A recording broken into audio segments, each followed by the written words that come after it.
तस्मिन् उपलब्धे परमा तृष्णा निवृत्ति। इस परम पद को जो पाए हैं उनकी तृष्णा मिट गई है। क्यों? मनुष्य चाहता है एक मजबूत आधार, अपने को मजबूत आधार में प्रतिष्ठित करना चाहता है, और इतने आधार हैं और उन आधारों के आधार हैं परमात्मा। इसलिए परमात्मा को पाने से और किसी को पाने की ख्वाहिश नहीं रहती है। इसलिए कहा गया है तस्मिन् उपलब्धे परमा तृष्णा निवृत्ति। मनुष्य अपनी तृष्णा को मिटाने के लिए क्या करते हैं? विभिन्न वस्तुओं को पाने की कोशिश करते हैं। वस्तुओं को माने किसी प्रकार की तारंगिक अभिव्यक्ति को पाने की कोशिश करते हैं। जिस मूल बिंदु में प्रतिष्ठित होने से सभी तरंगें उनमें आधारित हो जाती हैं, यहाँ किसी विशेष तरंग को पाने के लिए किसी विशेष प्रचेष्टा की जरूरत नहीं रहती है।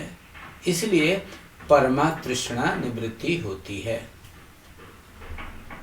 तो जो ओंकार प्रत्यक्ष रूप से पुरुषोत्तम सत्ता के साथ संयुक्त है, उस ओंकार को सुनने से, उसकी शरण लेने से मनुष्य उन्हें ही पाएगा, और उन्हें पा लेने से और कुछ पाना बच नहीं जाता। समष्टि व्यष्टि सब कुछ वे ही हैं, उनके बाहर कोई भी नहीं है, कुछ भी नहीं है। जो उन्हें चाहता है वह सचमुच बुद्धिमान है, क्योंकि उन्हें पा लेने का अर्थ है सब कुछ पा लेना। इस संबंध में रामायण में एक बहुत सुंदर कहानी है। रामचंद्र और लक्ष्मण जी नाव पर गंगा पार कर मिथिला की ओर जा रहे थे। कहानी में है कि श्री राम के चरण स्पर्श से नाव सोने की हो गई।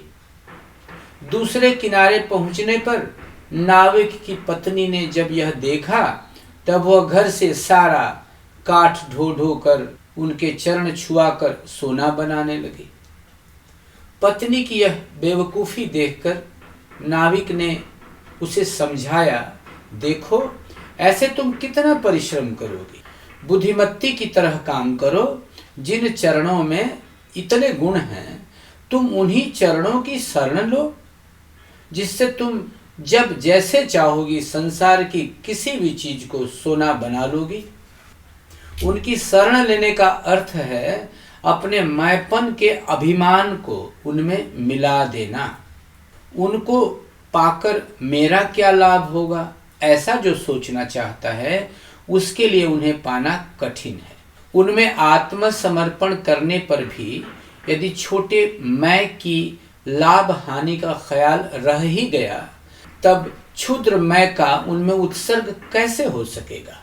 ऐसे क्षुद्र भाव का कीट दृष्ट मानस कुसुम पूजा के काम नहीं आएगा।